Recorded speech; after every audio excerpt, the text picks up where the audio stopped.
முகம் பார்க்க நானும் முடியாமல் நீயும் திரை போட்டு உன்னை மறைத்தாலே பாவம். ஒரு முறையேனும் திருமுகம் காணும் வரம் தர வேண்டும். எனக்கு அது போதும் என்னை சேர.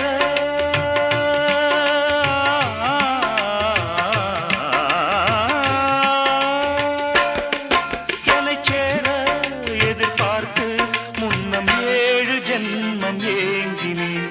வாவெண்ணிலா உன்னைத்தானே வானம் தேடி